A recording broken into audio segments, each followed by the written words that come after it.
Number 11, a train passes two bridges of length 900 meter and 420 meter in 75 second and 50 second respectively. The length of the train is, देखो हम late कर लेते हैं length of train x है और हमें इतना पता है कि जो ट्रेन है वो 75 सेकेंड में 900 के साथ में अपनी लेंथ भी तो कवर कर रही है। ये एक ब्रिज है। हम कब कहेंगे ट्रेन ने इस ब्रिज को पार कर लिया? जब ट्रेन, समझ लो ये आपकी ट्रेन है ना, जब ये ट्रेन आती जब ऐसे पहुंच जाएगी तो उसने टोटल कितना डिस्टेंस पार किया? ये पूरा तो उसने किया ही किया, साथ में अपनी लेंथ और कवर की है ना। तो इसका मतलब टोटल डिस्टेंस उसने कितना पूरा किया? 900 प्लस एक्स। और इस वाले ब्रिज के केस में 420 प्लस एक्स। ये इक्वल टू मैं बताती हूँ क्यों लगाया। अब हमें पता है स्पीड क्या होता है, डिस्टेंस अपॉन में टाइम। यहाँ से स्पीड निकालो चाहे यहाँ से स्पीड निकालो, दोनों इक्वली होगी, तो पहले यहाँ से निकाल लेते हैं। ये हो जाएगा 900 प्लस एक्स बाई 75 और यहाँ पे हो जाएगा 420 प्लस एक्स बाई 50। यही हो गया 25 3 ज़ा 75, 25 2 ज़ा 50। ब्रैकेट ओपन कर लेते हैं, ब्रैकेट कह रही हूँ, ये एलसीएम ओपन कर लेते हैं। तो क्या हो जाएगा? x by 3 plus 300 is equals to 210 plus x by 2। बस ये x बाई 3 इधर माइनस में आ जाएगा, 210 इधर माइनस में आ जाएगा, ये बचा 90 is equals to x by 2 minus x by 3। ये हो गया 6 को एलसीएम ले लिया, 2 3 6, 3 माइनस 2 1, तो ये x बाई 6 बचा। 6 इधर मल्टीप्लाई में आएगा, 9 6 ज़ा 54, 540 is the right answer. Check भी कर लेते हैं, yes 540 is the right answer. Question number 2, pipe A can fill a tank in 20 hours and pipe B can empty the tank in 40 hours. देखो ए है वो 20 घंटे में भर सकता है, बी जो है वो 40 घंटे में खाली कर सकता है। राइट, माइनस इसलिए लगा दिया क्योंकि ये खाली कर रहा है। टोटल वर्क लेट कर लेते हैं, 40 लीटर्स हमें पानी भरना है। कितना? 40 लीटर। इसका मतलब ए जो है वो 20 घंटे में 40 लीटर पानी भर रहा है, तो 1 घंटे में 2 लीटर पानी भरेगा। और ये ए 1 घंटे में कितना पानी भरेगा? 2 लीटर। तो ये एफिशिएंसी आ रही है, ये एफिशिएंसी आ रही है। बी जो है वो 40 घंटे में पानी खाली कर रहा है। कितना पानी? 40 लीटर्स। इसका मतलब 1 घंटे में कितना पानी ये खाली कर रहा है? 40 बाई 40 माइनस 1। माइनस क्यों लगाया? क्योंकि माइनस से हमें ये पता चल रहा है कि पानी निकल रहा है, भर नहीं रहा है। देखो, both the pipe were initially open together for 30 hours. ये एफिशिएंसी है। एफिशिएंसी मतलब वर्क डन इन 1 आवर, ये है एफिशिएंसी। कितना है? 2 माइनस 1 इज इक्वल्स टू 1। 1 घंटे में कितना काम हो रहा है? 1 लीटर। तो 30 घंटे में कितना पानी भरा जाएगा? 30 लीटर्स। 30 लीटर पानी भरा जा चुका है। अभी भी कितना पानी भरना रहता है? 10 लीटर्स। अब कौन भर रहा है? पाइप बी को बंद कर दिया है, अब पानी निकल नहीं रहा है, सिर्फ भरा जा रहा है। हर 1 घंटे में 2 लीटर, है ना। एफिशिएंसी मतलब वर्क डन इन 1 आवर या 1 जो भी यूनिट है। अगर यहाँ पे डे होता तो 1 डे लिख देते, है ना। आवर है तो 1 आवर लिख दिया, मिनट होता तो 1 मिनट लिख देते। बस अब टोटल काम रह गया 10 लीटर पानी भरना। ए जो है वो 1 घंटे में कितना लीटर पानी भर रहा है? 2 लीटर। 2 से डिवाइड कर देंगे, ये आ गया बस 5 आवर्स। अब उन्होंने पूछा है in how much total time in hours was the tank field completely? 30 plus 5 35। 35 is the right answer. ये चेक कर लेते हैं, yes 35 is the right answer. Question number 13, a circle is inscribed in a square. एक circle जो है वो एक square के अंदर है, तो स्क्वायर बना लेते हैं। बन गया स्क्वायर। इसके अंदर एक सर्कल है जो इसकी चारों साइड को टच करेगा, बन गया। इसके अंदर एक और सर्कल है, अगर ये सेंटर है तो एक और सर्कल है, बन गया। अब उन्होंने बोला ये जो रिंग है ना, ये रिंग, इसका एरिया है 1540 सेंटीमीटर का स्क्वायर। तो ये एरिया कैसे निकालेंगे? तो हम पहले रेडियस देखते हैं। ये पूरी रेडियस हो गई R1 और ये छोटी सी हो गई R2, ठीक है। तो उन्होंने बोला रिंग की चौड़ाई ना 7 सेंटीमीटर है, मतलब कि R1 minus R2 is equal to 7 centimetre. Right, the area of the, ये तो हमें दे दिया। What is the perimeter of the square? Perimeter of square के लिए हमें क्या पता होना चाहिए? स्क्वायर की साइड। और अगर आप ध्यान से देखो तो ये स्क्वायर की साइड का हाफ है, सेंटर जो है वो बीचों बीच होगा, तो हमें R1 चाहिए। तो हमें पता है एरिया ऑफ रिंग क्या होता है, पाई R1 का स्क्वायर माइनस R2 का स्क्वायर इज इक्वल टू 1540। पाई की वैल्यू 22/7 इंटू में R1 कितना है नहीं पता हमें, लेकिन हमें ये ज़रूर पता है कि R1 माइनस R2 क्या होता है, R1 का स्क्वायर माइनस R2 का स्क्वायर, R1 प्लस R2 और R1 minus R2 is equal to 1540। बस 22 1 ज़ा 22, 22 7 ज़ा 154, साथ में ज़ीरो लगा दो। और R1 माइनस R2 की वैल्यू कितनी दे रखी है, 7, तो R1 plus R2 is equals to, यहाँ पे इंटू में 7 करो और ये 1/7, 7 से 7 कैंसिल हो गया, R1 प्लस R2 कितना आ गया 70, R1 माइनस R2 7 है, R1 प्लस R2 है 70। और मैंने आपको बताया था अगर ये दोनों सेम हो और एक प्लस में एक माइनस में है तो पहले वाले नंबर को कैसे निकालेंगे, R1 इज इक्वल टू इन दोनों को प्लस करके 2 से डिवाइड, तो 77/2 सेंटीमीटर। ये तो हो गई R1। पेरीमीटर निकालना है तो पहले तो R1 इतनी सी आई, तो लेंथ ऑफ स्क्वायर कितनी हो जाएगी 77/2 इंटू 2, 77 सेंटीमीटर। ये क्या है लेंथ ऑफ स्क्वायर, बस 4 इंटू 77, 7 4 28 का 2, 7 4 28 और 2 30, 308 is the right answer. Check भी कर लेते हैं, 308। Question number 14, an item is available for ₹1600 cash और for ₹700 cash down payment followed by 3 monthly installment of ₹310 each. The rate of interest charged under the installment plan is, देखो ये question बहुत important है, थोड़ा सा लेंथी है लेकिन easy है। आपने 700 रुपये की कैश डाउन पेमेंट कर दी और अभी भी कितना पे करना रह गया 900 रुपये में आपने क्या किया, आपने कहा मैं 900 कुछ रेट ऑफ इंटरेस्ट तो लगी रहे, लेकिन आपने कहा कि ठीक है मैं 900 रुपये तुम्हें बिल्कुल एंड में नहीं, 3 महीने बाद नहीं, हर महीने कुछ कुछ अमाउंट देता रहूँगा, वो है 310, हर महीने में तुम्हें 310 रुपये दूँगा। अच्छा आपको टोटल पे कितने करने हैं ये समझ आ रहा है, 9 इंटू हमें रेट ऑफ इंटरेस्ट नहीं पता, R हम ले लेते हैं R% पर एनम, तो 3 महीने की इंस्टॉलमेंट है, मतलब 3 महीने का ब्याज है, ब्याज देना पड़ेगा हमें, तो हमें अमाउंट कितना देना पड़ेगा 900 प्लस 900 पे इतना ब्याज, रेट R/100 इंटू में टाइम कितना है 3/12, 3 4 12, 2 0 से 2 0 कट गई, 900 प्लस 9R/4, इतना अमाउंट आप हमें पे करना है। अब लेकिन हमने ये अमाउंट नहीं पे किया, हमने क्या किया 310 310 310 3 बार ही पे कर दिया। अब आप ना ऐसे मत सोचना, दुकानदार की तरफ से मत सोचो, अपनी तरफ से सोचो। आपने पहले महीने 310 रुपये, मतलब पहले महीने के एंड में 310 रुपये दे दिए।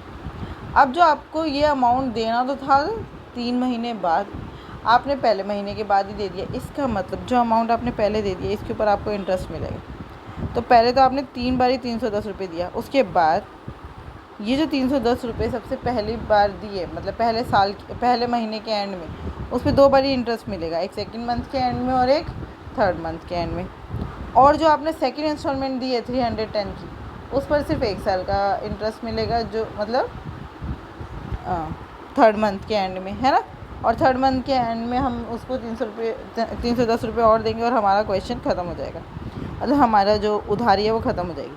तो 310 पर कितनी बार इंटरेस्ट मिल रहा है 3 बार, 310 पर कितनी बार इंटरेस्ट मिल रहा है 3 बार ही। कैसे, जब 310 फर्स्ट टाइम जब हमने दिए पहले महीने के एंड में, तो उसको सेकंड महीने के एंड में भी इंटरेस्ट मिलेगा, थर्ड महीने के एंड में भी, और फिर जब हमने 310 रुपये दिए सेकंड मंथ के एंड में, उस पर सिर्फ एक ही बार इंटरेस्ट मिलेगा तीसरे मंथ के एंड में, राइट। तो टोटल 3 बार इंटरेस्ट मिल रहा है, तो ये हो गया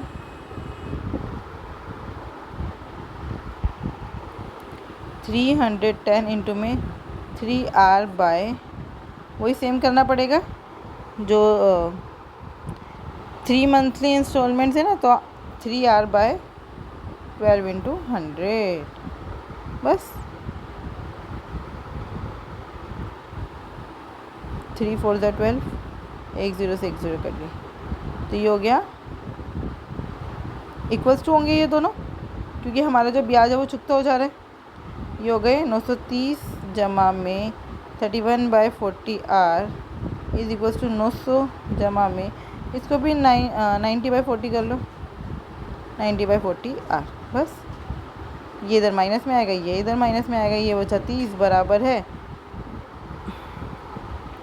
90/40। कितना हो गया? 90 में से 31 माइनस करो,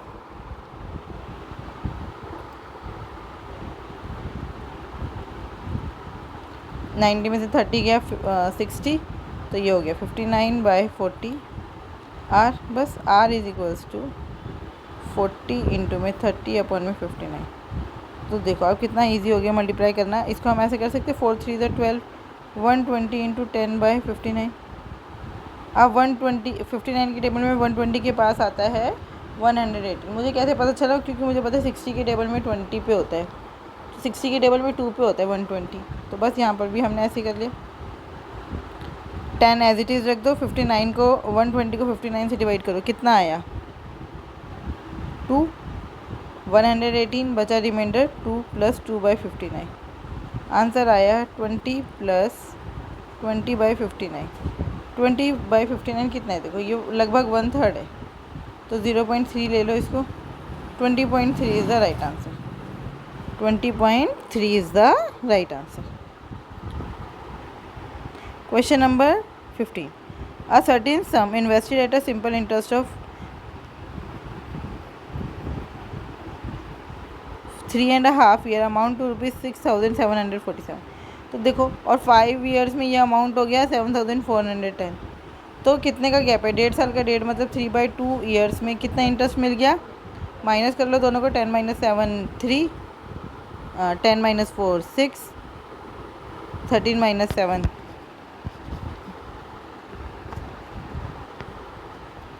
13 - 7 6 और 5 - 4 1 1663।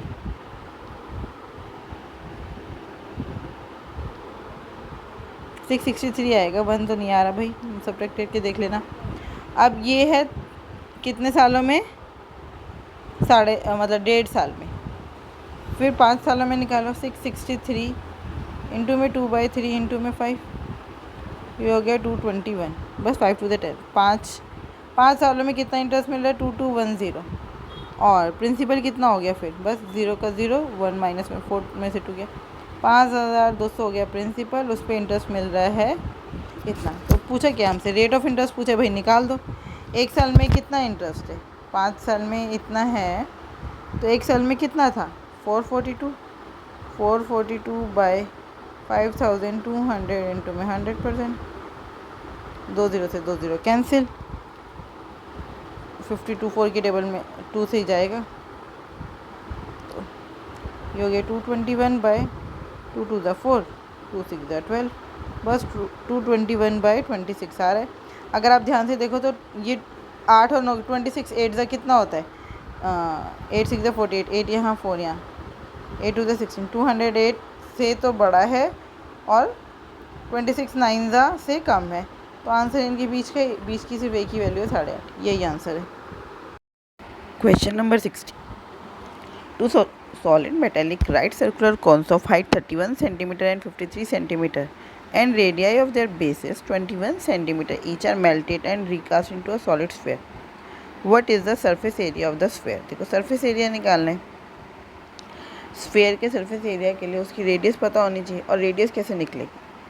ये जो राइट सर्कुलर कॉन है जिनको मेल्ट किया है, ये H1 हो गया, ये H2 हो गया, इसकी वॉल्यूम और स्फेयर की वॉल्यूम सेम होगी, और इन दोनों की ही रेडियस 21 है। तो ये हो गया pi 1/3 pi r² H1 plus 1/3 pi r² H2 is equals to 4/3 pi, यहाँ पे कैपिटल R ले लो, ठीक है, 4/3 pi r³ 1/3 pi r² common आ रहा है, H1 प्लस H2 कर दो, कितना हो गया?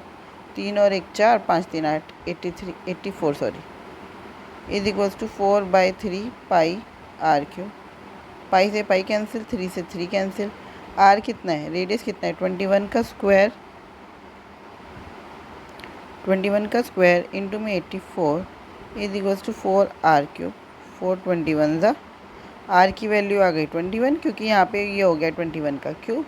अब हमें स्फेयर की रेडियस पता है, हमें क्या निकालना है, सरफेस एरिया। सरफेस एरिया होता है 4 पाई, कैपिटल आर लिया था तो 4 pi R square. 4 into pi into R कितना है, 21 का स्क्वायर, वो कितना होता है, 21 का स्क्वायर इज़ 441, राइट। 441 इंटू 4,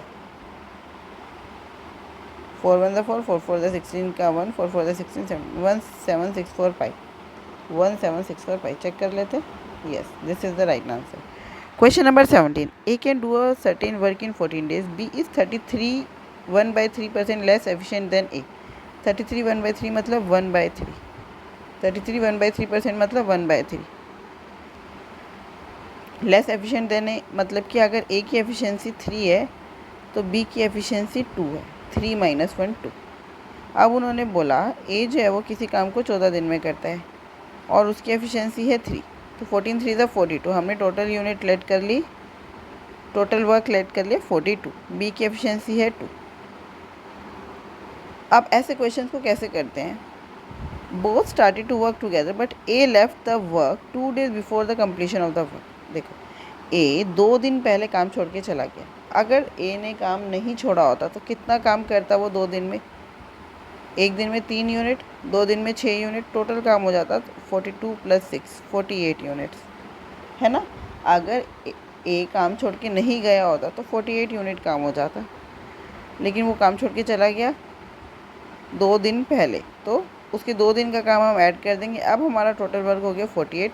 एक दिन में कितना काम हो रहा है, 5 यूनिट, तो पूरा काम कितने दिन में ख़त्म हुआ, 5 9 ज़ा 45, बचा कितना 3 9 3/5, इतने दिनों में पूरा काम ख़त्म हुआ जब भी 2 दिन पहले काम छोड़कर चला गया। आई होप आपको ये अच्छे से क्लियर हुआ होगा। Question number 17 answer, right answer is 1। जब भी ऐसा हो, आपको नहीं पता काम कितने दिन में ख़त्म हुआ, लेकिन आपको लास्ट में ऐसा दिया है इतने दिन पहले ए छोड़ के चला गया या इतने दिन पहले बी छोड़ के चला गया, तो सिंपल जितने दिन पहले वो छोड़ के गए उतने दिन का काम उसका और टोटल वर्क में ऐड कर देंगे और हम ये मान लेंगे कि वो काम छोड़ के नहीं गया, simple. Question number 18, A and B start a business by investing their capitals in the ratio 2/3 ratio 3/8. After 4 months, A reduced his capital by 50% and B increased his capital by 1/3. What will be the share of B in total profit of 39 lakh after 1 year? देखो, मैंने आपको बताया था हमेशा जो profit है वो किस रेशो में शेयर होता है, जिस रेशो में कैपिटल लगाई है और कितने टाइम के लिए लगाई है, किस रेशो में कैपिटल लगाई है और कितने टाइम के लिए लगाई है। तो पहले तो इस रेशो को सिंपलेस्ट फॉर्म में कर लेते हैं, cross multiply, a to the 16 ratio 9, ये ए की कैपिटल है, ये बी की कैपिटल है। इतनी कैपिटल कितने दिन तक चली, 4 महीने तक। 16 × 4, यहाँ पे रेशो करें। अब हम प्रॉफिट का रेशो देख रहे हैं दोनों का, ये ए ये बी, ये प्रॉफिट शेयरिंग रेशो है, 9 × 4, राइट। ए ने अपनी कैपिटल 50% कम कर दी, मतलब 8 कर दी, पहले 16 थी तो अब 8 कर दी, और अब कितने महीने चलेगी, 8 महीने, है ना। 8 4 12, 1 साल का प्रॉफिट दिए। और बी ने क्या किया, अपनी कैपिटल को 1/3 बढ़ा दिया, 1/3 बढ़ा दिया, मतलब अगर पहले 3 थी कैपिटल अब 4 कर दी, तो 9 × 4/3, इतनी कैपिटल हो गई कितने महीने के लिए, 8 महीने के लिए। बस देखो, यहाँ पर भी 4 कॉमन आ रहा है, यहाँ पर भी 4 कॉमन आ रहा है, 3 × 3 3 × 9, 4 कॉमन लेके कैंसिल आउट हो जाएगा, ये हो जाएगा 16 + a to the 16, 4 कॉमन आ चुका है। रेशो 9 + 8 3 = 24, 32 रेशो 23, यही है ना। इस रेशो में प्रॉफिट शेयर हो रहा है, तो 39 लाख इंटू में बी का प्रॉफिट बताना है 23/55, (3 2 5 3 2 5), कुछ गड़बड़ तो नहीं किया, 32। अच्छा देखना, 8 4 ज़ा, अच्छा 4 तो कैंसिल आउट हो गया, 8 3 ज़ा 24, और ये 33 आएगा भाई, 9 और 4 13 का 1, 33, तो ये हो गया आपका 65। 13 3 ज़ा 39, 13 5 ज़ा 65, कितना हो गया? 3 3 ज़ा 9, 3 2 ज़ा 6, 69/5 कितना हुआ? 5 1 ज़ा 5, 5 3 ज़ा 15, बचा 4, तो 40 हो गया 8, 13.8। ये देखो, ये 23 लिखा था इसलिए यहाँ पर भी 23 लिख दिया था मैंने, ये 33 है ना। एडिशन गलत कर दिया तो ये हो गया 69 की जगह 3 3 ज़ा 9, 3 3 ज़ा 9, 99/5। अब करो, 5 1 ज़ा 5 बचा 4, 5 9 ज़ा 45 बचा 4, 19.8, 19.8 is the right answer. Question number 19. When 1529, 2178 and 2886 are divided by the greatest number n, the remainder in each case is r. What is the value of 3n minus 2r? देखो बहुत ध्यान से समझना, ये क्वेश्चन मैंने HCF LCM वाले chapter में बहुत अच्छे से समझाया है। आप वो DSSB मास्टर बुक का चैप्टर देखेंगे तो आपको अच्छे से समझ आएगा। ये नंबर्स जो हैं वो n से तो डिविजिबल नहीं है, बट रिमाइंडर हर केस में सेम है, तो इसका मतलब इनका डिफरेंस जो है वो n से एग्जैक्टली डिविजिबल होगा। क्यों? देखो, 1529 माइनस r और 2178 माइनस r n से एग्जैक्टली डिविजिबल है। इन दोनों को सब्ट्रैक्ट करके देखो, और हमें पता है अगर कोई टू नंबर्स एग्जैक्टली डिविजिबल है तो उनका डिफरेंस भी डिविजिबल होगा। तो 2178 minus r minus 1529 plus r हो जाएगा। बस r से r कैंसिल, इन दोनों का माइनस कर देंगे, राइट। इसका मतलब इन दोनों का डिफरेंस जो है वो n से एग्जैक्टली डिविजिबल है। तो यहाँ पे सीधा सीधा डिस्टेंस ले लेते हैं। 18 माइनस 9 9, 6 माइनस 2 4, और ये बचा 21 माइनस 15 6, 649। इन दोनों का डिफरेंस 16 माइनस 8 8, 7 माइनस 7 0, 8 माइनस 1 708। इसका मतलब n जो है वो एग्जैक्टली 649 को भी डिवाइड करते हैं, 708 को भी। इन दोनों का भी डिफरेंस देख लेते हैं। अगर कोई नंबर इन दोनों को डिवाइड कर रहा है तो इनके डिफरेंस को भी डिवाइड करेगा। तो 18 माइनस 9 9, 9 माइनस 4 5, 59। n की वैल्यू आ गई 59। अब हमें r की वैल्यू चाहिए। 59 जो है वो प्राइम नंबर है, इससे छोटा आंसर हो नहीं सकता, तो यही ग्रेटेस्ट नंबर है। What is the value of 3n minus 2r पूछा है, तो r की वैल्यू भी पता होनी चाहिए। 1529 को अब r से डिवाइड 59 से डिवाइड करो, 1529, तभी तो रिमाइंडर पता चलेगा। देखो, हमें पता है ये 60 के पास है, 63 था 180, तो ये 2 पे जाएगा। 9 2 ज़ा 18, 5 2 ज़ा 10 और 1 11, 118। 12 माइनस 8 कितना हुआ? 4, 4 माइनस 1 3, 3 14 9, 9 आ गया इधर। अब फिर से देखते हैं, ये अगर 60 के पास है, 60 है, तो 65 ज़ा 300, 66 ज़ा 360, तो 6 पे ले लेते हैं। 59 इंटू 6, 9 6 ज़ा 54, 4 यहाँ 5 यहाँ, 6 5 ज़ा 30 और 5 35, ये हो गया 354। रिमाइंडर कितना आया? -5। रिमाइंडर कितना आ रहा है? -5। तो एब्सोल्यूट टर्म्स में रिमाइंडर कितना हो जाएगा? 59 माइनस 5, ये हो गया 54। आपका रिमाइंडर है 54, राइट। रिमाइंडर 54 है, n की वैल्यू 59 है, तो बस हमसे क्या पूछा? 3n minus 2r, 3 into 59 minus 2 into 54, निकाल लो।